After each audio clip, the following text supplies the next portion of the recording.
Thank you, Amanda, Joe, and Rennie, and good morning and welcome to those of you who are joining us up online today. I have an airport story for you. I love airport stories. This happened quite a few years ago. I had taken a late flight from California to go to class at Unity Village, and I arrived at about 10:30 at night, and everybody on the plane was really tired, and so we're standing there at baggage claim. And you have to, it's like, come on, everybody's tired. We want to get home. We want to get where we're going. And the bags come up off that deep, steep ramp, right? And then they kind of teeter and go down. So we're all standing there, and slowly but surely, bags are coming off. And here comes this rather nondescript black bag, which, of course, we all have a black bag. And it comes up over the top, slowly comes down, and it hits the bumper and explodes like popcorn. Undies, trinkets, hair curlers are now all going around on the turnstile. And you know what everybody's first reaction was? Is that my bag? Okay, the second reaction is, thank God it's not my bag. So I said to somebody standing next to me, I said, well, we got to get this thing off of here or it's going to clog up all those blades that are going, because there's all kinds of little stuff, So it's like, really? All right, fine. So we grab this thing, as we're running around behind it, we grab it, start pulling jockey shorts and everything off the thing, trying to put it all back into the suitcase, or at least hit it in the general direction, looking around all the while for the owner of the suitcase, who doesn't want to admit that they own the suitcase. Sure enough, here comes this young woman, and she's like, oh my God, what am I going to do? So she's trying to cram all this stuff into the suitcase. Now, the reason the zipper broke is because she probably had 100 pounds more in that suitcase than was, a legal limit, to say the least. And the suitcase finally just said, I give up, I can't carry all this stuff anymore. And I thought, as I stood there and I sort of watched this whole thing unfold, I felt really sad and sorry for this gal. There's not much you can do to help somebody. I mean, you can pick up things, and we helped her get it on one of those little rolling carts. But at that point, she could not get the suitcase back together because the zipper was broke. I mean, it's not like she was carrying duct tape in her purse and just duct taped it back together. So she's got this suitcase she's trying to deal with. It doesn't appear that she has any traveling companion.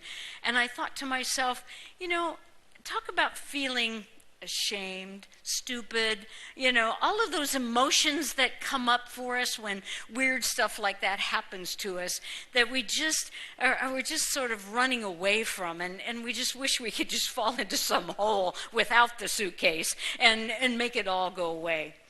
And I've often thought of that image and that moment in that time as such a perfect metaphor for transition.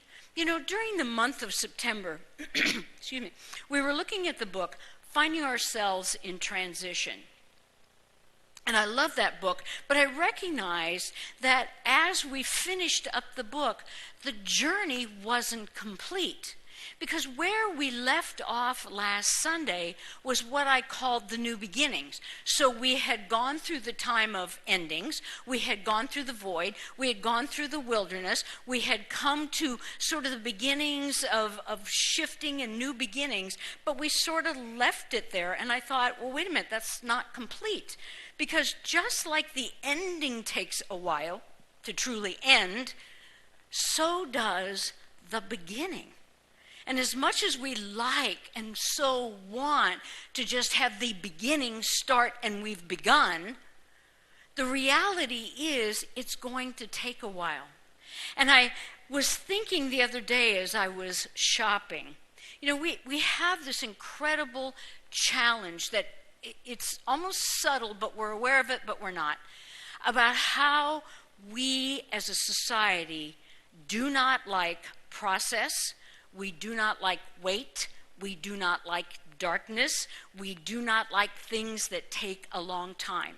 Example, go to any store and you will find Halloween decorations, Thanksgiving decorations, Christmas decorations, New Year's decorations, Groundhog's Day decorations, and in a few cases, Valentine's Day.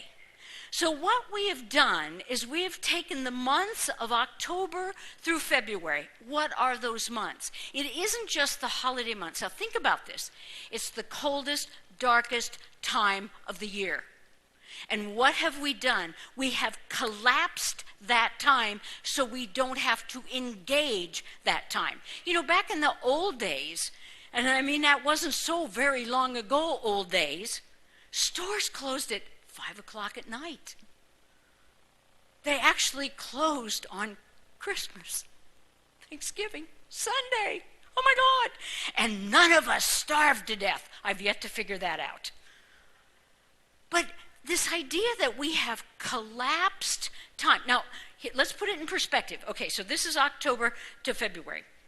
Darkest time of the year in the Northern Hemisphere, coldest time of the year in the Northern Hemisphere. We want to get over it and get over it quick. Compare that to May to September. Now, you're just as busy, and I'm just as busy during the summertime. But because it's lighter, because it's warmer, we don't hurry it. There's one big holiday, well, if you count Memorial Day, okay, Memorial Day and the 4th of July. But we don't have a holiday day after day. You know, at the end of Christmas, we're just like, oh, is this thing over yet or what? Because it's just so jam-packed and we race through it. And so what I want to challenge you with is that, you know, when we find ourselves in transitions, this time that we've talked about, that is a journey of wandering in the wilderness where there are no benchmarks and there are no markers to say, you're doing a good job, hang on, only 2 more weeks. It's like going to the doctor and you say, well, how long is this going to take to heal? And they say, beats me. No, let's go back over that again. Is it 2 weeks, 4 weeks, 6 weeks? How long is this going to heal? We want that definitive answer. And we're willing to kind of tolerate an extension of time. We actually long for an extension. We love the later hours of lightness, and we love the warmer time. We're not in such a hurry to get over summer as we are to get over the darkness of the winter. And what do? We light it up. Quite literally, we light it up. And so we don't experience darkness. We try to hurry through the darkest time of the year. And so what that does for us on a psychic level is says to us, when you're in transition, when you're in the middle of finding your way, it's not a good thing. And we begin to take that in as if something is wrong with us, or something isn't right, or, you know, we're going off the deep end. And instead of saying, whoa, wait a minute, I'm in the wilderness. And so what I feel with the book and all the topic we have been talking about is how we are learning to articulate the language of finding ourselves in the wilderness, of articulating the language of transition, because not every transition is as big and as impactful as others.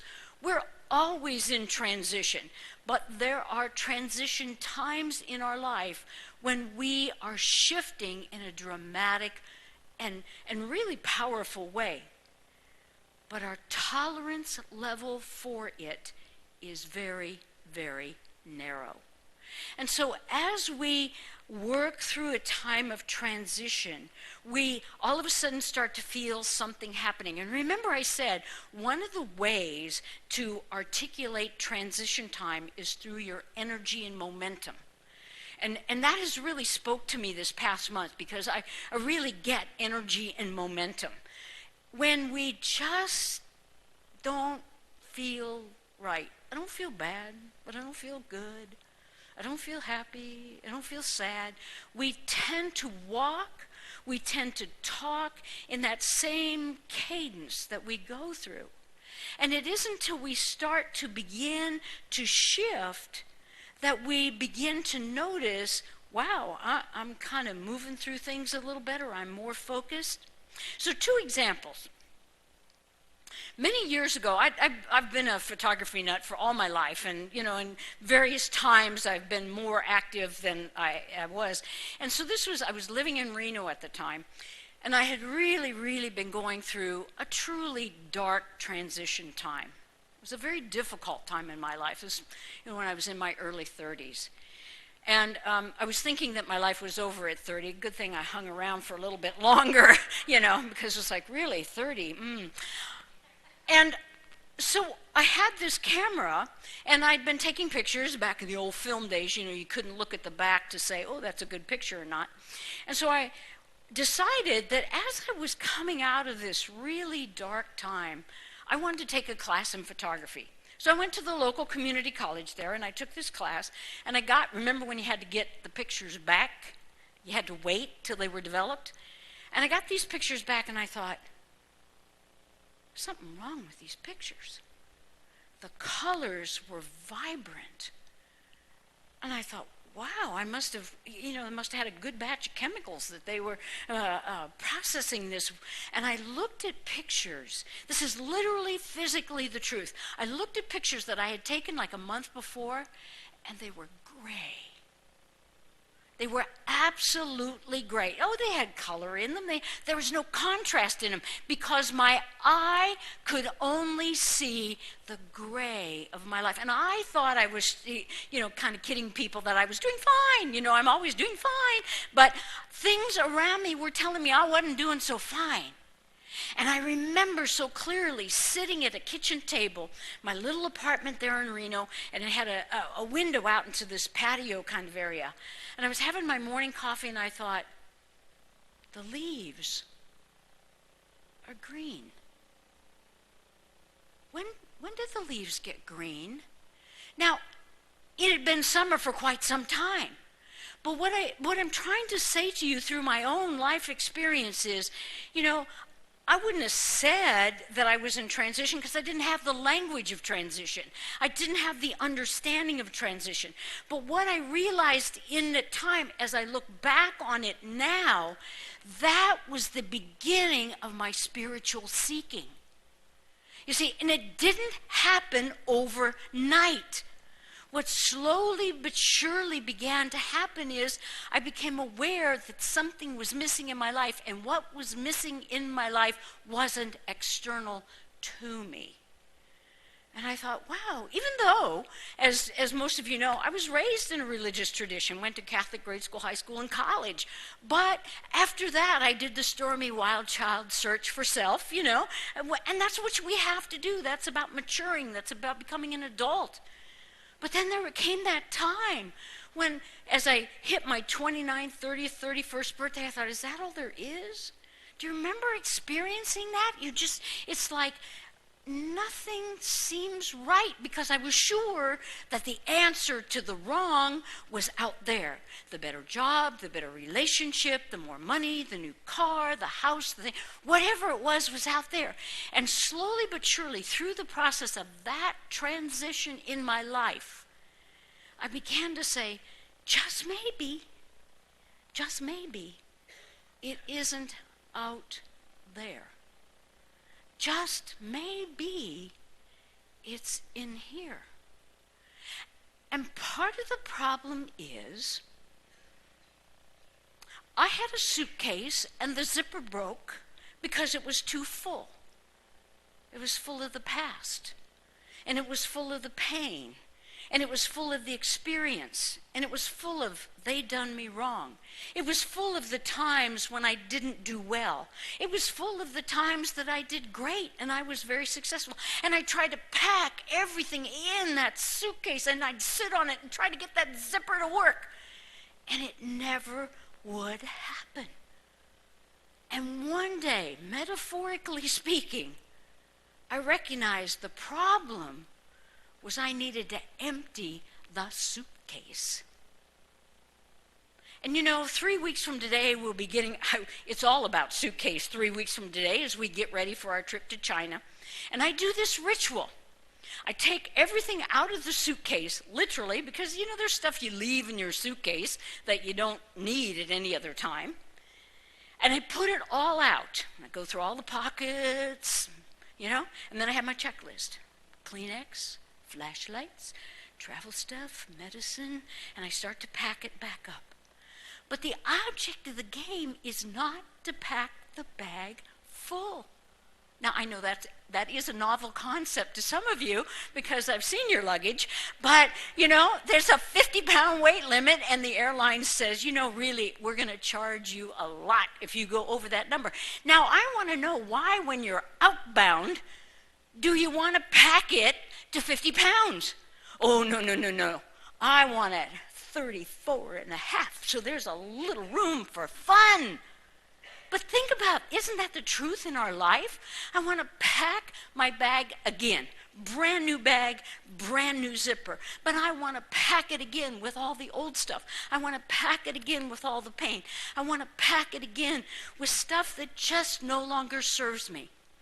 And I think it's so interesting that one of the big shows on Netflix a couple months ago was, what's her name, Marie Kondo? And this whole thing, tidying up, and if you've seen that. Now, Marie goes through all your closets and throws your stuff out, and then it gets a dumpster and all that. But here's the essential point of her show, and it's a point I think a lot of people miss, but it's the most critical point. Every garment, everything, she stops and blesses. Grateful that this garment I wore to the prom, grateful for all these memories in this little tchotchke. Grateful that I've had the experience to have this or hold this or do whatever with this. And now I can let it go. You see, what the essence of transition is all about is getting a new suitcase. It's getting a bigger suitcase. God wants you to have more in that suitcase. But it's so full right now. And you've prayed, oh, God, if I could just, be released from this, if I could just move on. And God said, okay. And God breaks the zipper on that suitcase, and you go, well, that's not exactly what I wanted to have happen. To let it go in grace and gratitude. And to recognize that the things that have happened in our lives are part of the fabric, are part of the stitching, are part of the tapestry. This is the thread of pain. And it brought a color into my tapestry. And this is the thread of success. And this is the thread of laughter. And this is the thread of love. And this is the thread of life. And this is the thread of death. And this is the thread of all the good things. And this is the thread of all the bad things. And now this is the tapestry of my life that is woven together. You see, what happens is we are moving in any transition that we make, any true, deep spiritual transition. We are moving from feeling and believing that we are alone to a realization that we are one. There's a movement and a shift. You see, over here, especially at the beginning of a transition, we feel very, very lonely. And we feel very, very alone. We feel very, very lost. And we're not sure where we're going. We're not sure why we're going. We just know that nothing connects. No people connect. No world connects. No nothing connects. But as we move through the void, we move through the wilderness, we come to the new beginnings, we start seeing that we are ever connected to the whole thing was coming to this great moment. And it's only a singular moment, as we said before. Transformation, the big umbrella, the 40 years, the 40 days, the 40 weeks, has lots of little transitions, day in and day out. Some of them are stronger, some of them are bigger, some of them are more difficult to deal with than the others. But in the end, they're all leading to the one central awakening that says you're not separate, you're not alone. With each passing opportunity in your life, which may seem like you and I label it as challenge and trouble and difficulty and success and joy and celebration, God said, but honey, it's all part of the tapestry. And the healing that happens in these transformations are small ones and are subtle ones. Because remember, they're all adding up to the large transformation. I thought it was very interesting. Thomas Merton, who is a mystic, a monk who died in the 1960s, he had gone through a very difficult time, a very dark night of the soul. And he said, one day, I was standing at a street corner waiting for the light to turn, and it was in New York or someplace that was very, very busy. And finally the light turned and everybody began to move. And he said, in that moment, I became so aware that it was all about love. That even though I didn't know anyone in this intersection, I loved them. Not because of who and what they were on a human level, but because I realized that I was one with God. And as I was one with God, you are one with God, they are one with God. So we're all one with God, and we're all moving as this mass of humanity. And he said it stayed with him for several days, that it just sort of rocked his world. And I think that's what happens as we come through a transition experience. At least I can say I too didn't have an experience quite like that. But there's a sense of loving myself and my journey. There's a sense of loving other people who I may not have been so loving to before. There's a sense of loving my world that I didn't know or appreciate at some other time in my life. Transitions, I think, are about moving subtly, slowly, but surely. If we truly are on a spiritual journey, then we're moving from this idea that we're separate from God, separate from one another, and even separate from ourselves. We are on the journey from alone to one. One heart, one breath, one life. And it's true. It doesn't stay long. Dadgummit, we wish it would stay forever. But we are still in human form and still having a human experience.